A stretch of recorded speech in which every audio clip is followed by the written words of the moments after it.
Hello, welcome to another video. ഇത് കല്യാണ ദിവസമാണ്, സാറ്റർഡേ മോർണിംഗ്. താലികെട്ട് ഞാൻ മിസ് ചെയ്തു. രാവിലെ എണ്ണീറ്റില്ല, അലാം കേട്ടില്ല, ആരെയും വിളിച്ചെണ്ണിപ്പിക്കാൻ ഏൽപ്പിച്ചിട്ടും ഇല്ലായിരുന്നു. മാത്രമല്ല എൻ്റെ കയ്യിൽ വേറെ ഡ്രസ്സൊന്നും ഇല്ല. ബ്യൂട്ടി പാർലറൊക്കെ തുറക്കാൻ ഏകദേശം 9 മണിയാവുമായിരുന്നു. അതോർത്തിട്ട് ഞാനങ്ങ് സമാധാനിച്ചു. എനിക്ക് നല്ല സങ്കടമായിട്ടുണ്ടായിരുന്നു താലികെട്ട് മിസ് ചെയ്തതിൽ. അങ്ങനെ പാർലറിൽ പോയി സാരിയൊക്കെ കൊടുത്തിട്ട് വന്നു 9 മണിയൊക്കെ കഴിഞ്ഞപ്പോഴത്തേക്കും. സാരി കൊടുക്കുന്നതിന് 600 ഉണ്ടെന്ന് ഞാൻ അന്നാണ് അറിഞ്ഞത്. അത് കഴിഞ്ഞിട്ട് വന്ന് ഹോട്ടലിൽ വന്ന് ബ്രേക്ക്ഫാസ്റ്റ് കഴിച്ചു. നല്ല ബ്രേക്ക്ഫാസ്റ്റ് ആയിരുന്നു, നല്ല ഇഡ്ഡലി ആയിരുന്നു, നല്ല സോഫ്റ്റ് ഇഡ്ഡലി ആയിരുന്നു. എന്നിട്ട് വന്ന് റെഡിയായിട്ട് നേരെ ഓഡിറ്റോറിയത്തിലേക്ക് പോകാനാണ് പ്ലാൻ. കാരണം 11 to 2 ആണ് അവരവിടെ ഫങ്ഷൻ പ്ലാൻ ചെയ്തിട്ടുള്ളത്.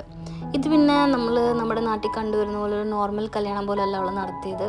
ഇപ്പോൾ ഇപ്പോഴത്തെ എല്ലാ പിള്ളേരും ഹൽദി, മെഹന്തി, സംഗീതം എന്നൊക്കെ പറഞ്ഞ് കുറേ ചിലവാക്കാറുണ്ടല്ലോ.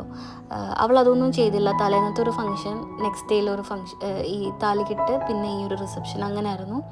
മാത്രമല്ല എനിക്ക് തോന്നുന്നു അവൾക്ക് നോ ഗോൾഡ് വെഡ്ഡിങ് ആയിരുന്നു താല്പര്യം. പിന്നെ പേരൻസിൻ്റെ പ്രകാരമാണ് അവൾ അത്രയെങ്കിലും ഓർണമെൻറ്റ്സ് ഇട്ട് എന്നാണ് എനിക്ക് തോന്നുന്നത്. അവൾ എൻ്റെ അടുത്ത് പറഞ്ഞിട്ടുണ്ടായിരുന്നത് അങ്ങനെയാണ്.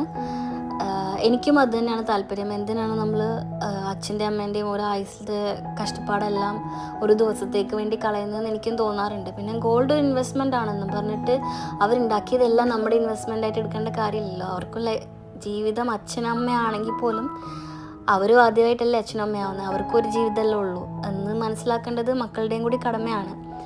അപ്പോൾ എനിക്കും ഇങ്ങനെ തന്നെ കല്യാണം നടത്തണമെന്നാണ് താല്പര്യം. പിന്നെ അവർ വേദിയിലൊന്നും കയറി നിൽക്കുന്നില്ലായിരുന്നു, അവരിങ്ങനെ ഇറങ്ങി നടന്ന് എല്ലാവരെയും കാണുമായിരുന്നു. അപ്പോൾ അതൊക്കെ നല്ലൊരു രീതിയാണ്. എനിക്കത് ഒരുപാട് ഇഷ്ടപ്പെട്ടു. അവളുടെ ആ ഒരു തോട്ട് പ്രോസസ്സ് ഏകദേശം എൻ്റെ പോലെ തന്നെയാണ്.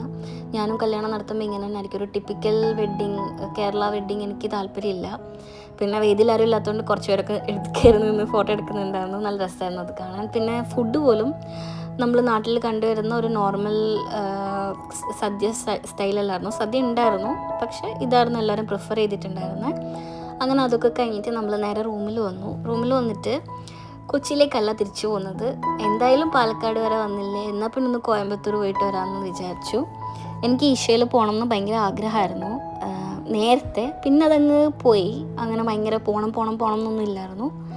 ബട്ട് ഇവിടെ വരെ വന്നതല്ലേ, അവിടെ നിന്ന് ഒരു 2 hours ഡ്രൈവേ ഉള്ളൂ. അതുകൊണ്ട് അങ്ങനെ പോകാമെന്ന് വിചാരിച്ചു. അങ്ങനെ എല്ലാം പാക്ക് ചെയ്തെടുത്തിട്ട് നമ്മൾ കോയമ്പത്തൂരേക്ക് യാത്ര തിരിച്ചു.